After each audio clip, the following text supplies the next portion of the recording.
Hi friends. So మరి దసరా నవరాత్రుల్లో మనందరం కూడా అమ్మవారిని విజయవాడ అమ్మవారిని అయితే కొలుచుకుంటూ ఉంటాం కదా.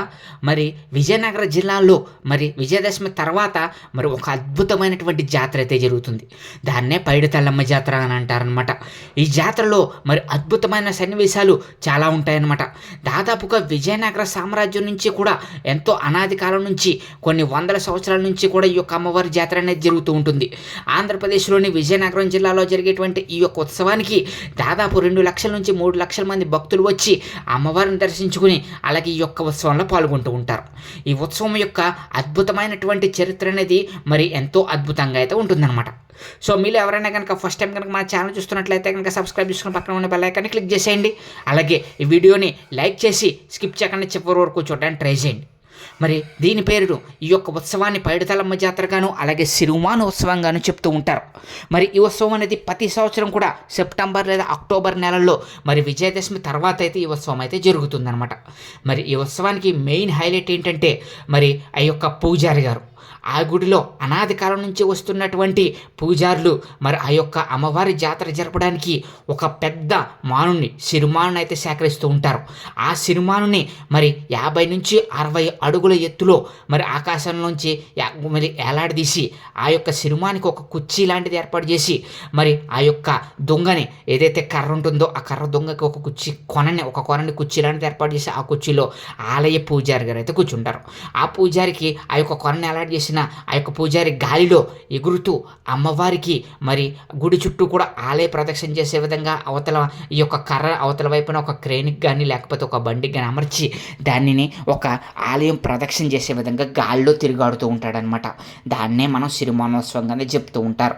అది చాలా ప్రమాదకరమైనటువంటి వ్యాయామం అని కూడా చెప్తూ ఉంటారు. కానీ అమ్మవారి అనుగ్రహం వల్ల ఆలయ పూజారి వారికి ఏమీ అవదని అమ్మవారి ఆ పూజారి గారిని ప్రేరేపించి ఆ యొక్క ఉత్సవాన్ని అద్భుతంగా చేసుకుంటుందని అయితే చెప్తూ ఉంటారు. ఈ ఆలయం మొత్తంలో ఈ జాతర మొత్తంలో హైలైట్ అయింది ఏంటంటే అదే గాలిలో ఎగిరేటువంటి ఆ యొక్క కర్ర కొన ఉన్నటువంటి పూజారి గారు ఆలయం చుట్టూ అయితే ఎగిరే విధంగా దాన్ని అయితే ఏర్పాట్లు చేసి అద్భుతంగా యొక్క సిరిమానోత్సవాన్ని అయితే చేస్తూ ఉంటారు. ఏటా 2 లక్షల నుంచి 3 లక్షల మంది భక్తులు ఈ యొక్క ఉత్సవానికి అయితే హాజరవుతూ ఉంటారు. ఈ యొక్క ఉత్సవాన్ని తెలుగు రాష్ట్రాల వారికి తెలియదంటే ఉండదన్నమాట. పైడితల్లమ్మని ఎంతో అద్భుతంగా పూజించుకునేటువంటి ప్రతి భక్తుడు కూడా విజయనగరం జిల్లాలో ఉండే ప్రతి ఒక్కరు కూడా ఈ యొక్క ఉత్సవానికి వెళ్ళి అద్భుతంగా ఈ యొక్క ఉత్సవాన్ని అయితే చూస్తూ ఉంటారనమాట. అసలు ఈ యొక్క సిరిమాన్ అంటే ఏంటి, ఈ సిరిమాన్ని ఎలా సేకరిస్తారు అనే దానికి చాలా చరిత్ర అయితే ఉందన్నమాట. ఈ సిరిమాన్ని ఎవరు పడితే వాళ్ళు సేకరించరు. ఈ ఆలయానికి సంబంధించినటువంటి పూజారి గారికి మాత్రమే అది సాధ్యమవుతుందన్నమాట. ప్రతి సంవత్సరం కూడా అమ్మవారు ఈ యొక్క ఆలయ పూజారి వారి కల్లోకి వచ్చి తాను ఎక్కడైతే వెలిశానని చెప్తుందో ఆ ప్రాంతానికి చూపిస్తుందన్నమాట. దాంతో ఆ కల్లో అమ్మవారికి యొక్క కళ రాగానే పూజారి గారు మరుసటి రోజున ఆలయ పూజారులందరినీ తీసుకుని వెళ్ళి ఆ యొక్క ప్రాంతంలో ఉన్నటువంటి ఆ యొక్క మానును చూపిస్తారు. ఆ మానును కొన్ని రోజుల పాటు ఆ యొక్క చెట్టును కోసి ఆ యొక్క మానుని తీస్తారనమాట. అక్కడే అమ్మవారు వెలిసిందని ఆ యొక్క భక్తులు నమ్మి ఆ చెట్టుకి పూజలు చేసి ఆ చెట్టు నుంచి ఆ యొక్క మానుని తయారు చేసి ఎంతోమంది భక్తులు పాల్గొంటారనమాట. ఈ యొక్క సిరిమాను యొక్క కోయడానికి కానీ అలాగే సిరిమానుని పూజలు చేయడానికి కానీ ఆ విధంగా సేకరించిన సిరిమానునే సిరిమానోత్సవంలో అయితే వాడతారు. ఆ విధంగా అద్భుతంగా అమ్మవారు కలలో కనిపించి చెప్పినటువంటి ఆ యొక్క పైడితల్లమ్మ అమ్మవారు చెప్పినటువంటి ఆ యొక్క మానునే ఈ యొక్క ఉత్సవానికి ఉపయోగిస్తారనమాట. పూజారి గారి యొక్క చరిత్ర అనేది తరతరాలుగా వస్తున్నటువంటి పూజారి గారి యొక్క తరాల వారే ఈ యొక్క ఉత్సవాన్ని అయితే ఎంతో అద్భుతంగా అయితే చేస్తారు. అసలు ఈ పైడితల్లమ్మ ఎవరు, అసలు ఈ పైడితల్లమ్మ వెనకాల ఉన్నటువంటి పుట్టుకకు సంబంధించినటువంటి చరిత్ర ఏంటనేది ఇప్పుడు మనం తెలిసేసుకుందాం. ఇది 1757లో జరిగినటువంటి చరిత్ర ఆధారంగా అయితే చెప్పబడుతుంది అనమాట. ఈ అమ్మవారి యొక్క చరిత్ర. విజయనగర రాజు పూసపాటి పెద్ద విజయరామరాజు బొబ్బిలి యుద్ధంలో నిమగ్నమై ఉన్నప్పుడు రెండవ ఆనంద కిరీటం బాధ్యతలు అయితే స్వీకరించడం జరిగింది. 1760 సంవత్సరంలో అతనైతే మరణించి అతనితో పాటు అతని భార్య కూడా మరణించింది. అప్పుడు పెద్ద విజయరామరాజు భార్య రాణి చంద్రాయమ్మ విజయనగర రాజవంశానికి చెందిన విజయరామరాజుని దత్తత తీసుకున్నట్లు చరిత్ర చెబుతుంది. ఈ విధంగా విజయనగర సంస్థానం నిర్మించినటువంటి 104 దేవాలయాల్లో చరిత్ర మనం పరిశీలిస్తే ఆలయాల చరిత్ర నాటి స్థానాన్ని బట్టి తెలుసుకోవచ్చు. దర్శించుకోవచ్చు. కానీ ఈ స్థానం నిర్మించినటువంటి పైడితల్లి అమ్మవారి యొక్క ఆలయానికి సంబంధించినటువంటి నిర్దిష్టమైన చరిత్ర లేదనమాట. స్థల పురాణం ప్రకారం పైడితల్లి అమ్మవారు విజయనగర గ్రామ దేవతగా చెప్పబడుతున్నారు. ఈ అమ్మవారు విజయనగర మహారాణిలకు సోదరని కొందరు అంటారు. అయితే పైడితల్లి అమ్మవారు విజయనగర రాజవంశానికి చెందినదని అనేక ఆధారాలు అయితే లభించడమైందనమాట. ఈ విధంగా విజయనగర సామ్రాజ్యానికి సంబంధించినటువంటి పైడితల్లి అమ్మవారు ఏ విధంగా మనందరికీ కూడా పూజలు అందుకుంటుంది, అసలు అమ్మవారు ఏ విధంగా వెలిసారు అనేది మనకి చరిత్ర చెప్తుందనమాట. అప్పట్లో బొబ్బిలి మహారాజులు శక్తిమంతులుగా ఉండేవారు. బొబ్బిలి విజయనగరం రాజుల మధ్య కొన్ని విభేదాలు అయితే రావడం జరిగింది. ఆ విభేదాలు మరియు ఇతర కొన్ని కారణాల వల్ల బొబ్బిలి యుద్ధం 23 జనవరి 1757 ప్రారంభమైంది. యుద్ధంలో మొత్తం బొబ్బిలి కోట ధ్వంసం అయిపోయింది మరియు చాలామంది బొబ్బిలి సైనికులు యుద్ధంలో మరణించారు.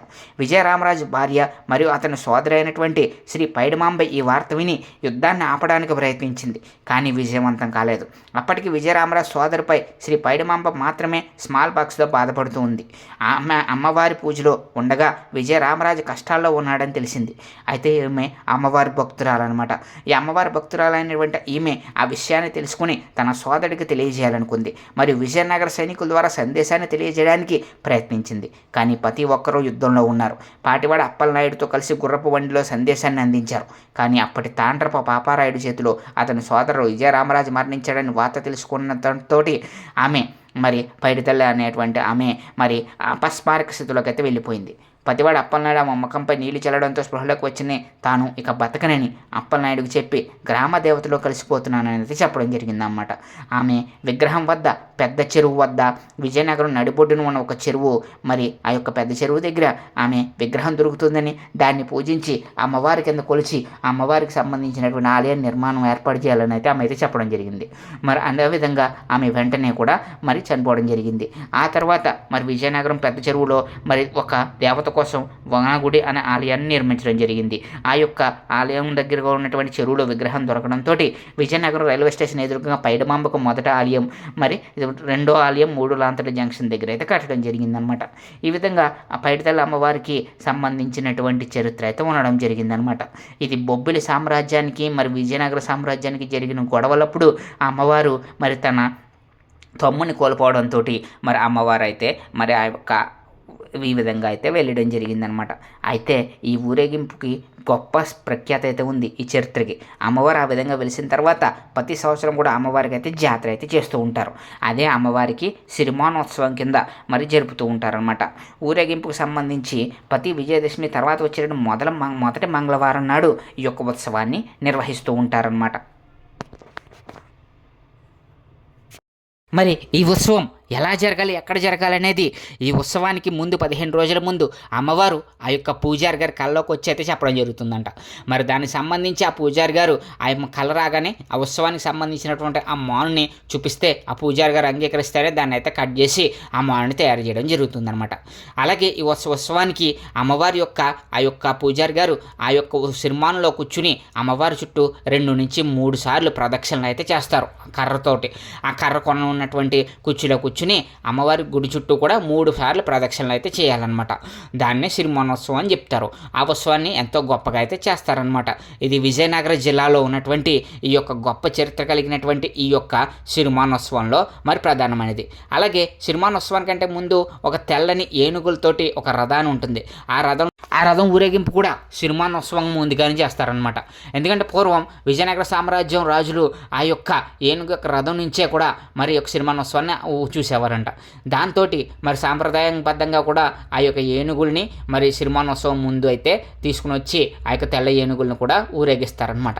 ఈ విధంగా సిరిమానోత్సవం అనేది పైడితల్లి వాళ్ళ అమ్మవారి జాతర అనేది ఎంతో అద్భుతంగా విజయనగర జిల్లాలో అయితే జరుగుతుంది. విజయనగర జిల్లాలో జరిగేటువంటి ఈ యొక్క జాతరలో మీరు ఎంతమంది పాల్గొన్నారు, మీలో ఎంతమందికి ఈ యొక్క ఉత్సవాన్ని చూశారు కామెంట్ సెక్షన్లో కామెంట్ చేసి మరి మాకు కూడా చెప్పేసేయండి. సో మరి ఇలాగ మీకు మరిన్ని ఇలాంటి ఇంట్రెస్టింగ్ వీడియోస్ కావాలనుకుంటున్నారా? అయితే మా ఛానల్ సబ్స్క్రైబ్ చేసి మా ఛానల్ అయితే సపోర్ట్ చేయండి. మరి విజయనగర జిల్లాలో జరిగేటువంటి ఈ పైడితల్లి అమ్మవారి జాతర అనేది ఈ మంగళవారం అయితే ప్రారంభం కాబోతుందన్నమాట. ఈ మంగళవారం నాడు జరిగే ఉత్సవానికి ఎంతోమంది తెలుగు రాష్ట్రాల వల్ల ఎంతోమంది ఈ యొక్క విజయనగరం జిల్లాకి చేరుకుని ఆ యొక్క ఉత్సవంలో పాల్గొంటారనమాట. దరిదాపుల్లో దగ్గర 2 నుంచి 3 లక్షల మంది ఈ యొక్క ఆలయంలో అయితే పాల్గొంటారు. So thank you friends, thank you so much.